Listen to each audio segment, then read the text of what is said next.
I am a proud women, gender, and sexuality studies major. Woo! And I know you said that you don't think that women can have a real debate, but don't worry because I'm not afraid of you and people like you. I am wondering if you said you read feminist books, but what kind of feminist books are you reading? Have you read This Bridge Called My Back, Borderlands or La Frontera, Sister Outsider, Colonize This, or the autobiography of Assata Shakur? You have a question? If so, then I'm wondering what books you consider feminist, and could you give a list?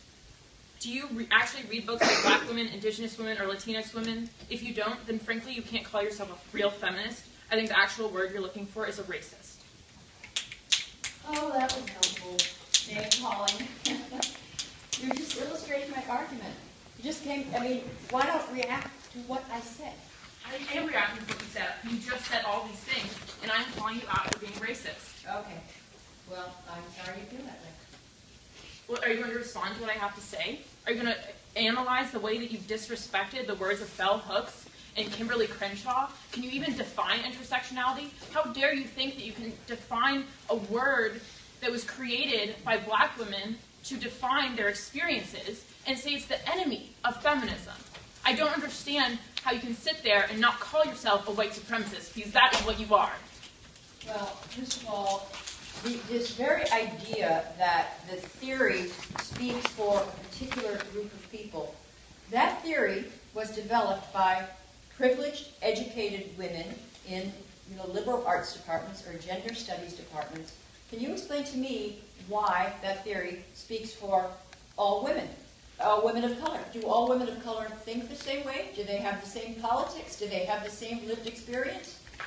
You see, the theory it's internally incoherent. But what is clear is that people are using it as an excuse to get really mad. Well, I'd like to that, especially people like you. You don't deserve the time of people here, because your ideas are harmful. I can't believe that you would feel like you can come here and talk about bell hooks in the way you did it. And also, intersectionality is not just from, you said educated middle-class women, but you didn't say that there were Black women.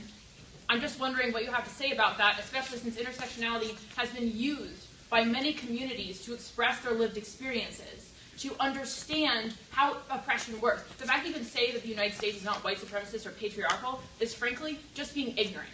There's no way, you say you like statistics, but I don't think you actually do. Because if you read statistics, if you read real statistics, then you would understand this. Give me an example of American patriarchy. What?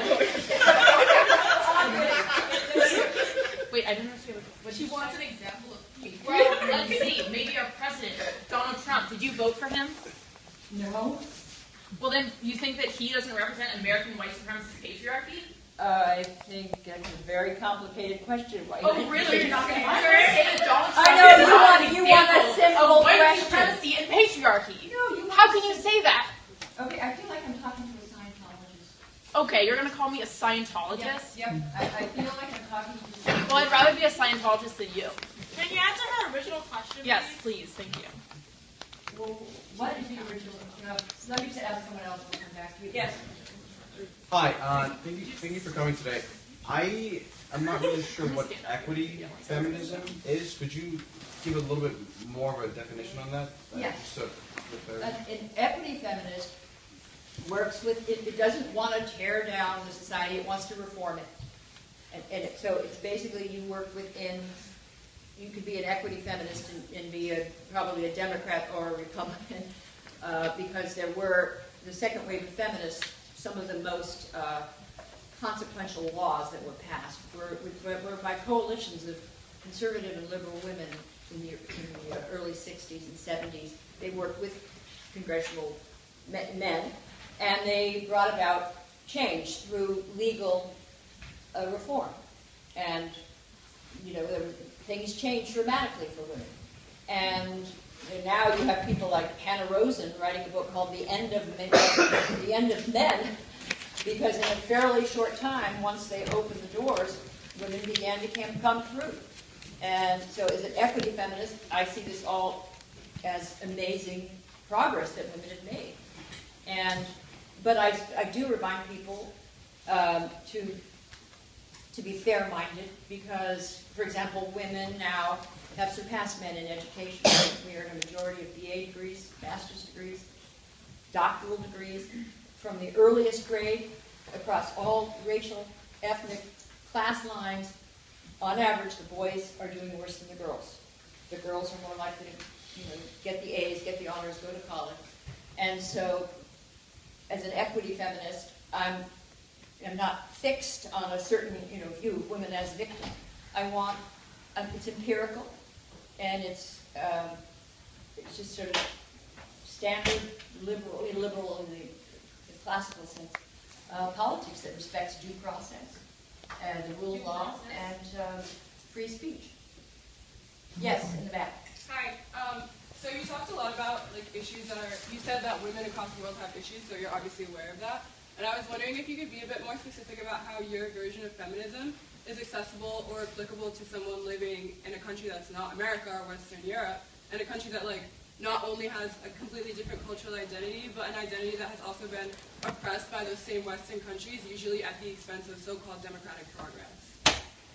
Well, my answer to that is that what I do is I listen to the women from those countries who come to these conferences, who represent. So they don't like America, they don't want a version of feminism that was produced anywhere near America. They hate us because all we do is bomb the shit out of them and fuck up their country. So how is a woman in Africa or Asia or anywhere that is not a Western country supposed to be a feminist when feminism comes from the things that oppress her? I saw a mother and her little girl. They were from Cambodia. And the little girl was 9. And she just had a red velvet dress, and she was standing there. But when when this little girl was about 1 year old, she was walking with her mother, and an enraged husband, ex-husband or partner, threw acid on her. And the little girl we had the scar, she's had several operations. And she was in New York at this International Women's Conference. And there's a particular philanthropy that is trying to stop acid burnings in Southeast Asia. And one thing is you pay money, you give money to her group. This group is, I think it's called the Virtue Philanthropy, and it's just trying to solve this problem. And so she had come to us and asked for help. She had literature, and through her philanthropy, she's trying to get drugstores not to sell acid. So that was just one thing. She's trying to improve her life. She's trying to find ways within her system, and she wanted our help. She wanted a better life for her daughter. I'm not saying that we go in and overthrow the governments. I'm saying you work creatively with the women, and you do what they want. You do that, though. Huh? That is what happens. Continue. Sorry. And by the way, about bell hooks, do you think we have to want to overthrow capitalism? Yes, I absolutely want to overthrow capitalism. Okay, stop. I want to do, well, that'll sound. Do you know what capitalism does?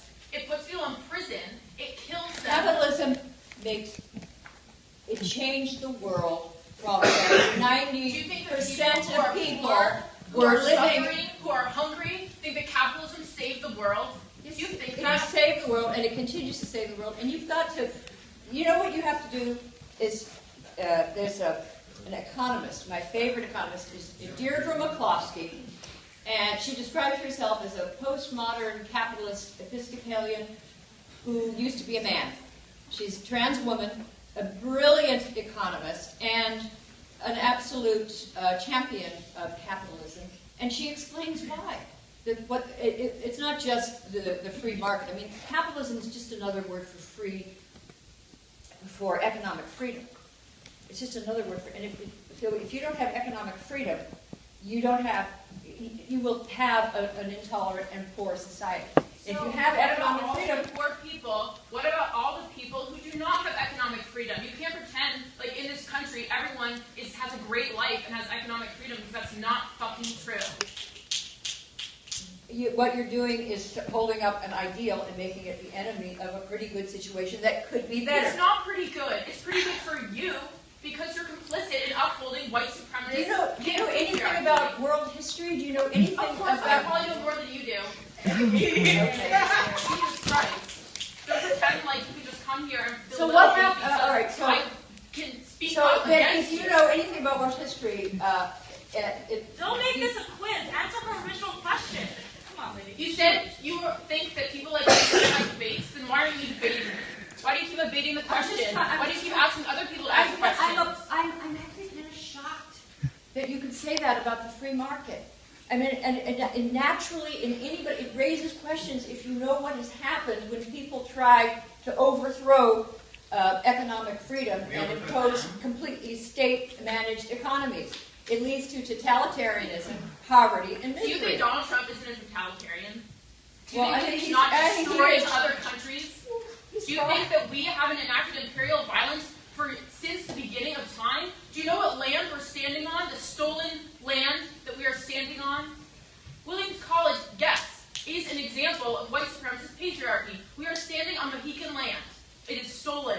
It has blood. Ephraim Williams owned slaves.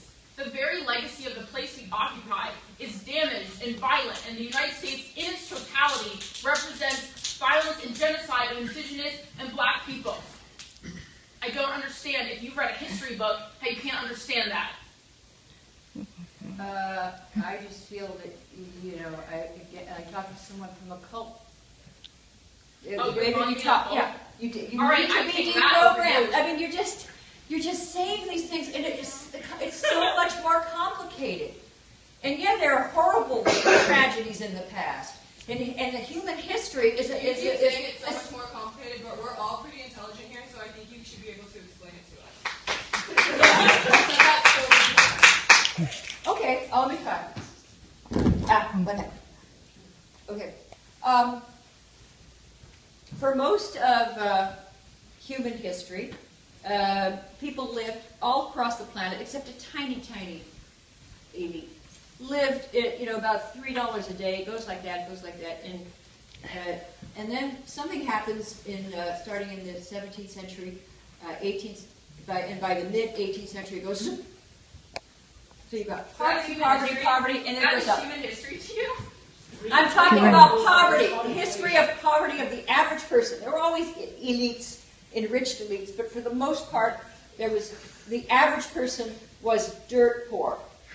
What happened in the 17th, 18th century is that you began to have you had industrialization and you had the free market, and it became an engine of astonishing progress that began to transform the world. But they had slaves.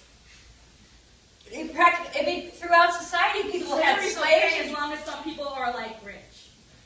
They didn't solve all the problems. They started. Slavery isn't a problem. Like literal people. I'm were talking enslaved. right now about the. She was talking about slavery as well. That's what we're talking about. So I'm telling you, then, what is the solution? Isn't just to say, okay, the whole thing goes. No, there were still terrible injustices, but what began to happen, and another thing happened with this industrial revolution and the free market, is you began to get humanitarian societies and groups that started to talk about prison reform, that started to talk about abolishing slavery, that started to talk. All of that developed, and it has never stopped. You got this escalator of progress, material progress. But the key thing, and this is Deirdre McCausland.